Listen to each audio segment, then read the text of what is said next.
Proklamasi. Kami, bangsa Indonesia, dengan ini Assalamualaikum warahmatullahi wabarakatuh. Perkenalkan, kami dari kelompok 6 kelas 10 TKP 2. Di sini saya sebagai ketua kelompok Puspita Maharani, nomor absen 26. Saya Putri Surwati, nomor absen 27.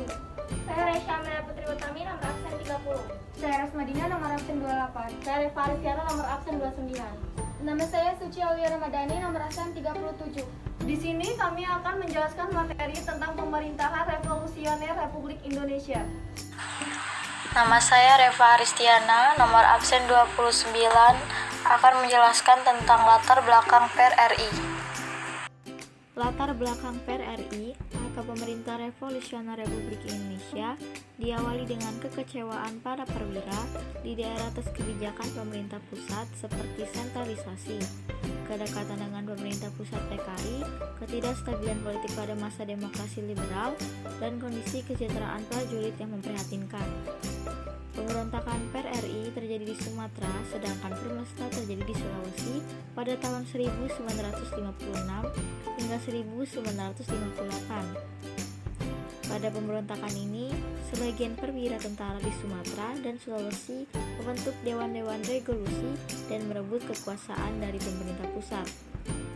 Dewan-dewan ini adalah Dewan Banteng di Sumatera Barat, Dewan Gajah di Sumatera Utara, Dewan Garuda di Sumatera Selatan, dan Dewan Mangguni di Manado. Pemberontakan ini dilandasi kekecewaan para politis dan perwira di daerah atas kebijakan pemerintah pusat Republik Indonesia yang berbasis di Jakarta. Pemerintah pusat dianggap terlalu mengistimewakan Pulau Jawa dibandingkan pulau luar. Selain itu, kebijakan pemerintah pusat dianggap terlalu sentralistis dan tidak memperhatikan kepentingan daerah.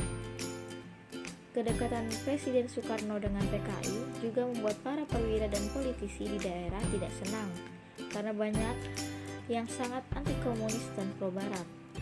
Selain itu, pada masa ini Indonesia sangat tidak stabil dalam sisi politis karena sistem demokrasi liberal yang menganut pemerintah parlementer. Pada masa ini, kabinet dan perdana menteri berkali-kali ganti karena mendapat mosi tidak percaya dari parlemen.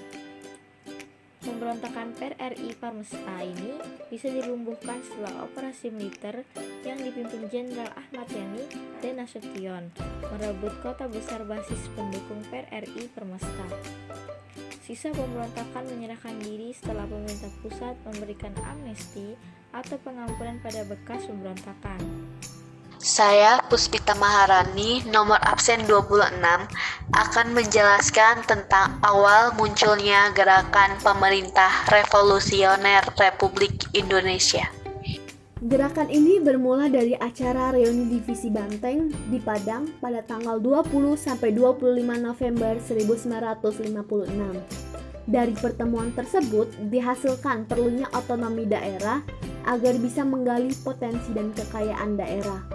Dan disetujui pula pembentukan Dewan Banteng yang dipimpin oleh Letkol Ahmad Hussein, Komandan Resimen 4 dan Tetorium 1 yang berkedudukan di Padang. Namun upaya ini gagal.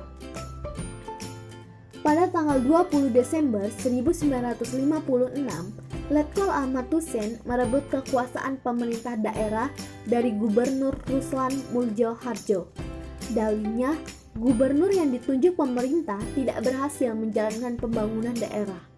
Menyusul Dewan Banteng, muncul pula dewan-dewan lain di berbagai daerah, yakni Dewan Gajah di Sumatera Utara, pimpinan Kolonel Maludin Simbolon, Dewan Garuda di Sumatera Selatan, pimpinan Letkol Barulian, Dewan Manguni di Sulawesi Utara, pimpinan Letkol Venje Sumua. Untuk menyelesaikan permasalahan yang terjadi, pemerintah pusat mengadakan musyawarah nasional pada September 1957. Kemudian musyawarah nasional pembangunan pada November 1957 yang bertujuan mempersiapkan pembangunan di daerah secara integral. Namun tetap saja gagal, bahkan semakin memanas. Aulia Ramadhani dari kelas 10 TKP 2, nomor absen 37. Di sini saya akan menjelaskan tentang materi, tujuan, dan penyebab terjadinya pemberontakan pemerintahan revolusioner Republik Indonesia. Tujuan pemberontakan pemerintahan revolusioner Republik Indonesia yaitu 1. Tuntunan otonomi daerah yang adil. Sebab dari terbentuknya PRRI disebabkan karena adanya tuntunan otonomi daerah yang dianggap tidak sesuai. Oleh sebab itu, PRRI dibentuk untuk mengajukan tuntunan otonomi yang lebih adil oleh pemerintahan pusat. 2. Membenahi konstitusi yang berlaku. Selain untuk mengoreksi kinerja pemerintah pusat terhadap pembangunan negeri, PRRI juga bertujuan untuk membenahi konstitusi yang berjalan pada masa itu. Ketiga, menghargai pejuang kemerdekaan Indonesia.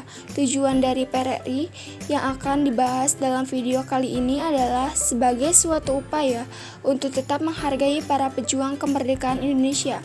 4. Dan mendorong pemerintah supaya memperhatikan pembangunan negeri secara menyeluruh. Karena waktu itu pemerintah cuma fokus pada pembangunan yang ada di daerah Pulau Jawa saja. Dengan usulan dari PRRI yang menyatakan ketidakseimbangan pembangunan yang dilakukan oleh pemerintah pusat. Penyebab terjadinya pemberontakan pemerintahan revolusioner Republik Indonesia adalah adanya hubungan yang tidak harmonis antara pemerintah pusat dengan pemerintah daerah, terutama di Pulau Sumatera dan Sulawesi, mengenai masalah otonomi daerah dan perimbangan keuangan antara pusat dan daerah. Sikap tidak puas tersebut mendapat dukungan dari sejumlah perwira militer. Nama saya Putri Kusmawati, no absen 27, akan menjelaskan tentang anggota dan jabatan lainnya. Beberapa tokoh PRRI atau Pemerintah Revolusioner Republik Indonesia. Di antaranya seperti 1. Letnan Kolonel Ahmad Hussein menjadi tokoh penting dalam PRRI karena menjadi pemimpin militer PRRI. 2. Said Jafruddin Prawiranegara merupakan tokoh penting PRRI karena menjabat sebagai Perdana Menteri dalam kabinet tandingan PRRI di Sumatera Tengah pada tahun 1958. 3. Asad DT Mudo. Sebelum bergabung dalam PRRI, Mr. Asad DT Mudo menjadi seorang politis dan pejuang kemerdekaan Indonesia. 4. Maluddin Simbolo merupakan tokoh PRRI yang memiliki peran penting dalamnya. 5. Dr. Soemitro Dejo Johadi Koesmo bergabung menjadi anggota PRRI pada tahun dideklarasikannya PRRI, yaitu 958 dan penjabat sebagai Menteri Perhubungan dan Pelayaran. 6. Muhammad Saif merupakan tokoh pendidikan Indonesia yang bergabung dengan PRRI dan berperan sebagai Menteri PPK dan Kesehatan dalam Kabinet PRRI. 7. F. Warau. 8. Saladin Sarumpait. 9. Mustar Lintang. 10. Saleh Lahade. Laras Madina nomor absen 28. Di sini saya akan menjelaskan tentang bentuk gerakan pemerintah revolusioner Republik Indonesia. Bentuk gerakan pemerintah revolusioner Republik Indonesia adalah Pemerintah Revolusioner Republik Indonesia (PRRI) merupakan salah satu bentuk gerakan pertentangan antara pemerintah daerah dengan pemerintah pusat yang dideklarasikan pada tanggal 15 Februari 1958. Gerakan ini didahului oleh keluarnya ultimatum Piagam Perjuangan untuk menyelamatkan negara dari Dewan Perjuangan yang dipimpin oleh Letnan Kolonel Ahmad Hussein di Padang, Sumatera Barat, Indonesia. Gerakan ini mendapat sambutan dari wilayah Sulawesi Utara dan Sulawesi Tengah pada tanggal 17 Februari 1958. Kawasan tersebut menyatakan mendukung PRRI yang dikenal sebagai Permesta. Nama saya Reisha Amelia Putri Utami, nomor absen 30. Di sini saya akan menjelaskan tentang penumpasan PRRI dan kesimpulan. Upaya penumpasan dari pemberontakan PRRI atau Pemerintah Revolusioner Republik Indonesia. Yang pertama ada upaya diplomatis. Melihat realita yang terjadi, pemerintah pusat melakukan berbagai cara untuk menyelesaikannya. Langkah pertama yang dilakukan oleh Kasat Nasution terhadap timbulnya awal gejolak pada bulan Desember 1956 adalah dengan mengeluarkan surat perintah tanggal 2 Januari 1957 untuk Kolonel Gatot Subroto, Kolonel Ahmad Yani, Letnan Kolonel Sujoib, Mayor Alwin Nurdin, Mayor Sahalah Huta Barat, dan Mayor Ali Hasan untuk menemui Kolo. Simbolon dan para komandan resimennya untuk mengusahakan agar tidak terjadi bentrok secara fisik. Namun, usaha ini tidak berhasil karena cenderung kontroversif dengan keadaan. Maijen Nasution telah melakukan pendekatan terselubung terhadap bawahan Simbolon sendiri, yaitu Letnan Kolonel Jamin Ginting dan Letnan Kolonel Wahab Makmur untuk mengambil kedudukan Panglima. Usaha pemerintah pusat untuk memenuhi tuntutan daerah yaitu dengan mengirim sejumlah misi, seperti misi Kolonel Dahlan Jambal, Menteri Pertanian Edi Karim, Dr. Jeleimena atau Sanusi, Profesor Zailin Zain atau Nazir Pamunjak, dan Kolonel Moko Ginta. Misi-misi tersebut ditujukan untuk menyelesaikan masalah di Sumatera Tengah. Misi tersebut kemudian disusul dengan pembentukan Panitia 7 dan penyelenggaraan Munas serta musyawarah pembangunan. Namun, semua usaha diplomatis yang dilakukan pemerintah pusat tidak berhasil. Yang kedua, yaitu tindakan dari RI terhadap PRRI dan Permesta secara bersenjata. Penolakan terhadap ultimatum PRRI oleh pusat diikuti dengan pemboman terhadap Padang dan daerah kantong pemberontakan lainnya. Kemudian, pemberontakan terang-terangan terjadi di Sumatera dan diikuti oleh Permesta di Sulawesi. Setelah melihat situasi tersebut, pemerintah pusat melakukan upaya lebih lanjut dengan operasi militer. Operasi tersebut antara lain ada operasi yang dilaksanakan di Sumatera.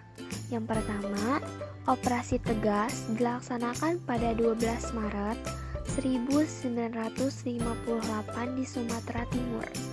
Yang kedua, 16 April 1958, pengiriman pasukan dalam operasi 17 Agustus di bawah Kolonel Ahmad Yani yang dibantu oleh seorang perwira angkatan darat, Benson. Tanggal 17 April, pasukan Yani telah menguasai Padang sepenuhnya. Yang ketiga, Operasi Sapta Marga di bawah Brigadir Jenderal Yatikusuma dengan sasaran Sumatera Timur dan Sumatera Utara. Yang keempat, Operasi Sadar di bawah pimpinan Letnan Kolonel Ibnu Sutowo dengan daerah sasaran Sumatera Selatan. Ada juga pemecatan terhadap para pemimpin pemberontakan dari jajaran militer Indonesia dan dilaksanakan Operasi Marga pada bulan April untuk menumpas Permesta. Yang pertama, Operasi Sapta Marga 1 di bawah pimpinan Letnan Kolonel Sumarsono dengan sasaran Sulawesi Tengah. Yang kedua, Operasi Sapta Marga 2 di bawah pimpinan Letnan Kolonel Agus Pramono dengan sasaran Sulawesi Utara bagian selatan. Yang ketiga, Operasi Sapta Marga 3 di bawah pimpinan Letnan Kolonel Magenda dengan sasaran sebelah utara Manado. Yang keempat, Operasi Sapta Marga 4 di bawah pimpinan Letnan Kolonel Rukminto Hendradiningrat dengan sasaran Sulawesi Utara. Yang kelima, Operasi Sabta Marga 5 di bawah pimpinan Peters dengan sasaran Jailolo. Yang keenam, Operasi Sabta Marga 6 di bawah pimpinan Letnan Kolonel KKO-HHW Unslos dengan sasaran Morotai.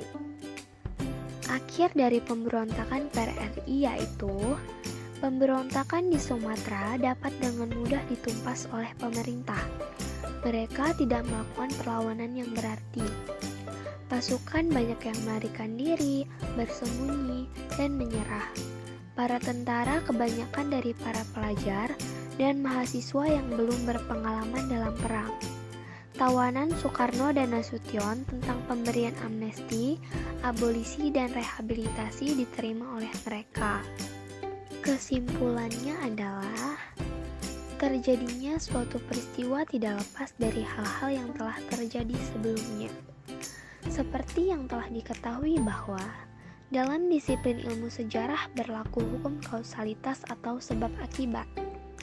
Peristiwa pemberontakan PRRI yang terjadi juga tidak lepas dari berbagai faktor yang menyebabkannya. Faktor politis dan ekonomi sangat berperan sebagai penyebab dari pemberontakan ini. Posisi militer sebagai opsan pemerintah berusaha mengambil alih kekuasaan sipil setelah melihat berbagai kekurangan dalam berbagai kebijakannya. Kondisi yang dianggap sentralistik oleh daerah menyebabkan hubungan antara pusat dan daerah menjadi kurang harmonis. Hal tersebut dikarenakan perbedaan pendapat antara daerah dengan pusat. Daerah menganggap bahwa kebijakan pemerintah tidak sesuai dengan daerah. Sedangkan pemerintah pusat menganggap bahwa daerah kurang mampu dalam melaksanakan tugasnya. Gerakan PRRI merupakan gejolak daerah yang berusaha melakukan koreksi terhadap kondisi bangsa yang morat-marit. Gerakan tersebut membawa dampak positif maupun negatif bagi bangsa Indonesia. Kerugian materi maupun psikologis diderita masyarakat. Tetapi di sisi lain gerakan tersebut menyadarkannya para pemimpin bangsa akan pentingnya otonomi daerah serta keharusan untuk menghayati hakikat Bhinneka Tunggal Ika. Saran yang dapat kita ambil dari PRRI adalah kita sebagai bangsa Indonesia dapat mengambil pelajaran dari peristiwa pemberontakan PRRI. Kita sebagai bangsa yang baik patut melanjutkan perjuangan para pahlawan yang telah memerdekakan bangsa Indonesia ini dengan lebih giat belajar, serta menjaga persatuan dan kesatuan bangsa Indonesia. Sekian penjelasan dari kelompok kami. Saya selaku ketua kelompok meminta maaf apabila ada kesalahan baik yang disengaja maupun yang tidak disengaja. Kami akhiri. Wassalamualaikum warahmatullahi wabarakatuh.